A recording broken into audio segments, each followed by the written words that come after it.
ఎన్నికల తర్వాత మరో ప్రత్యక్ష ఎన్నికకు సిద్ధమవుతున్నాయి వైసీపీ తెలుగుదేశం పార్టీలు. విశాఖ వేదికగా జరుగుతున్న స్థానిక సంస్థల ఎమ్మెల్సీ ఎన్నికతో ఇరు పార్టీల బలాబలాలు ఏంటో తెలిసిపోనున్నాయి. మొన్నటి సార్వత్రిక ఎన్నికల్లో వైసీపీ ఘోర ఓటమిని చవిచూసింది. 164 స్థానాలతో సంచలన విజయాన్ని నమోదు చేసిన ఎన్డీఏ కూటమి ప్రభుత్వాన్ని ఏర్పాటు చేసింది.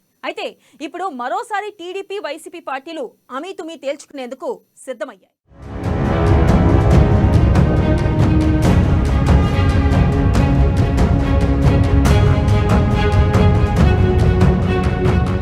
విశాఖ స్థానిక సంస్థల ఎన్నికలకు రంగం సిద్ధం.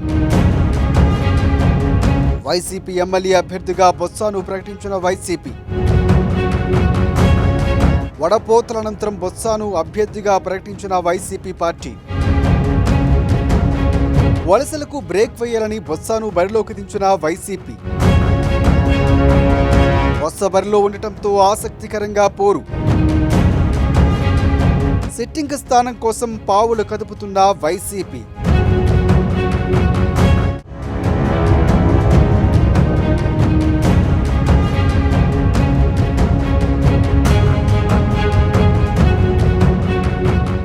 విశాఖ స్థానిక సంస్థల ఎన్నికలకు రంగం సిద్ధమైంది. నెల 30న జరిగే ఎన్నికలకు 6వ తేదీన నోటిఫికేషన్ విడుదల కానుంది. వైసీపీ సిట్టింగ్ స్థానమైన విశాఖను కాపాడుకోవడానికి ఆ పార్టీ చాలా వేగంగా పావులు కదుపుతున్నట్లు తెలుస్తోంది. అధికార పక్షానికి ఎలాంటి అవకాశం ఇవ్వకూడదనే ఉద్దేశంతోనే నామినేషన్ల ప్రక్రియకు ఇంకా వారం రోజుల సమయం ఉండగానే తమ అభ్యర్థిని మాజీ మంత్రి బొత్సాను ప్రకటించింది వైసీపీ. ప్రస్తుత పరిస్థితుల్లో బొత్స మాత్రమే నెగ్గుకు రాగలరనే అంచనా కూడా వేస్తున్న వైసీపీ పార్టీ విశాఖలో గెలిచి నిలవాలని కూడా భావిస్తోంది.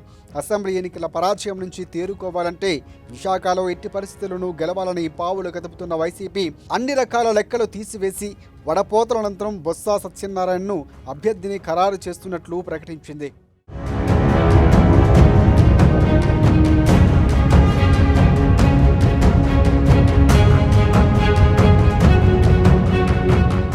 విశాఖ స్థానిక సంస్థల ఎమ్మెల్సీ స్థానంలో వైసీపీకి 615 ఓట్లు ఉన్నాయి. మొత్తంగా 841 ఓట్లకు గాను వైసీపీకి 75% బలం ఉండగా అధికార కూటమికి కేవలం 215 ఓట్లు మాత్రమే ఉన్నాయి. అయితే ఎన్నికల ముందు ఆ తర్వాత కొందరు వైసీపీ కార్పొరేటర్లు, మున్సిపల్ కౌన్సిలర్లు, ఎంపీటీసీలు, సర్పంచులు టీడీపీ పార్టీ తీర్థం పుచ్చుకున్నారు.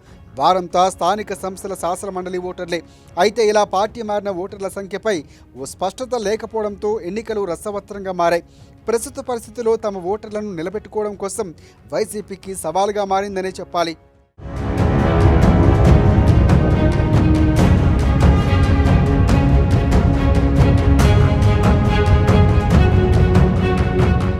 ఇప్పటి వరకు పార్టీ మారిన వారి సంఖ్యపై క్లారిటీ లేకపోవడం, ఇంకా ఎంతమంది జంప్ చేస్తారనేది చెప్పలేకపోవడంతో బొత్సాను బరిలోకి దింపడం ద్వారా వలసలకు బ్రేక్ వేయాలని భావించింది వైసీపీ. సుమారుగా 15 ఏళ్ల పాటు మంత్రిగా, పీసీసీ అధ్యక్షుడిగా పనిచేసిన బొత్సాకు ఉమ్మడి విశాఖ జిల్లాలో భారీగా అనుచరగణం ఉంది.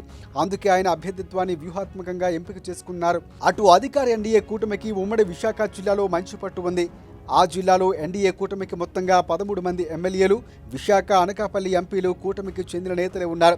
ప్రభుత్వం ఏర్పడిన తర్వాత జరిగే తొలి ఎన్నికల్లో విజయం సాధించాలనే పట్టుదలతో కూటమి కనిపిస్తోంది.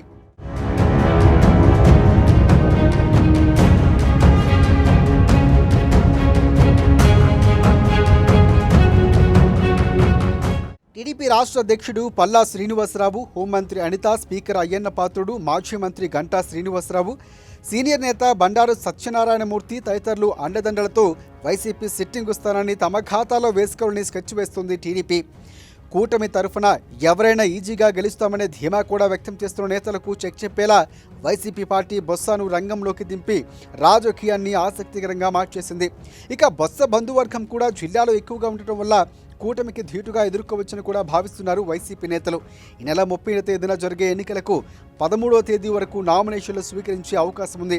వైసీపీపై పైచేయి సాధించేందుకు టీడీపీ పార్టీ ఎలాంటి వ్యూహాన్ని అనుసరించబోతుందనేది ఇప్పుడు ఆసక్తికరంగా మారింది.